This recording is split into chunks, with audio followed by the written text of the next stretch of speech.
King Mokar. और ये देखिए जीत की तस्वीर आपको इस वक्त दिखा रहे हैं। ये जीत की खुशी आपको प्रदेश अध्यक्ष चंद्रशेखर बावनकुले और देवेंद्र फडणवीस गले मिलते हुए जीत की बधाई देते हुए नजर आ रहे होंगे। दोनों ही चेहरे, एक ने हिंदुत्व की बात की और एक ने दलित वोटर्स जिनकी नाराजगी की बातें सामने आ रही थी, उन दलित वोटर्स को कैसे बीजेपी के पाले में लेकर आना है, ये सब कुछ इन दोनों चेहरों ने तय किया है और उसी का नतीजा है। चलिए, ओबीसी चेहरा है पार्टी का और ओबीसी वोट बैंक जो छिटक गया था पार्टी से, उसको अपनी तरफ करने की पूरी कोशिश यहां पर की है। तो बीजेपी ने चाहे दलित वोट अगर छिटका था उसको अपने पास लाए, ओबीसी वोट को एकजुट किया है। ये दो चेहरे हैं, ब्राह्मण और ओबीसी, ये कास्ट कॉम्बिनेशन, ये गठबंधन जो है कहीं ना कहीं वो पार्टी के लिए जीत की एक तरह से कहें उसने इबारत लिखी है। दोनों विदर्भ रीजन से आते हैं, एक ओबीसी चेहरा है पार्टी का, दूसरा ब्राह्मण चेहरा है, और दोनों ने जिस तरह से मिलकर संगठन में काम किया, पार्टी में काम किया और जिस तरह से ओबीसी वोटों को बंटने नहीं दिया, छिटने नहीं दिया, एकजुट किया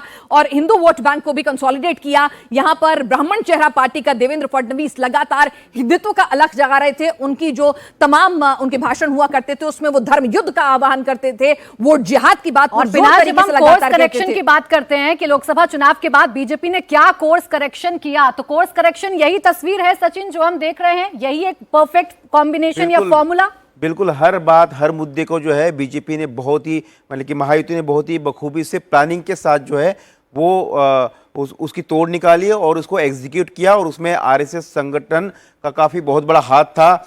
लीमे जो उनके मंत्री है वो 2 महीने से नागपुर में थे और पूरे महाराष्ट्र घूम रहे थे। इसके अलावा बीजेपी ने अलग अलग जो केंद्रीय स्तर के नेता है ऑब्जर्वर के तौर पर उनको भेजा था और वो बहुत ही अंडरग्राउंड साइलेंटली काम कर रहे थे।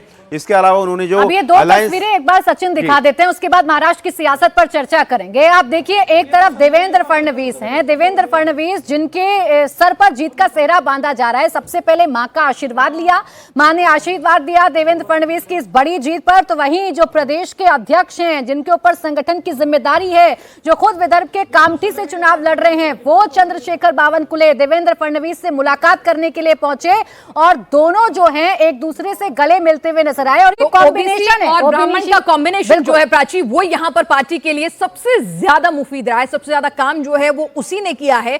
और ये देखिए कि दोनों की दोस्ती, दोनों का सामंजस्य, दोनों ने जिस कोऑर्डिनेशन में काम किया है। देवेंद्र फडणवीस पार्टी का ब्राह्मण चेहरा थे, डिप्टी सीएम थे, सीएम रह चुके थे। वहीं यहां पर बावनकुले जिस तरह से ओबीसी वोट बैंक छिटक ना जाए किसी भी तरह से, वो क्लोज कोऑर्डिनेशन में आरएसएस के साथ काम कर रहे थे। और दोनों ने, ब्राह्मण और ओबीसी दोनों ने जिस तरह से मिलकर वोटों को कंसोलिडेट किया, जिस तरह से मराठा वोट बैंक है, अगर वो छिटक रहा था तो उसको किस तरह से कॉम्पनसेट करेंगे, आदिवासी अगर वोट छिटक रहा है तो उसको कैसे कॉम्पनसेट करेंगे, मुस्लिम वोट बैंक अगर कंसोलिडेट हो रहा है, वहां पर फतवे जारी हो रहे हैं तो उसको कैसे काउंटर करेंगे। तो ये ओबीसी प्लस ब्राह्मण चेहरा, और जो आप बात कर रहे थे सचिन, माइक्रो मैनेजमेंट हुआ इस बार हर सीट पर।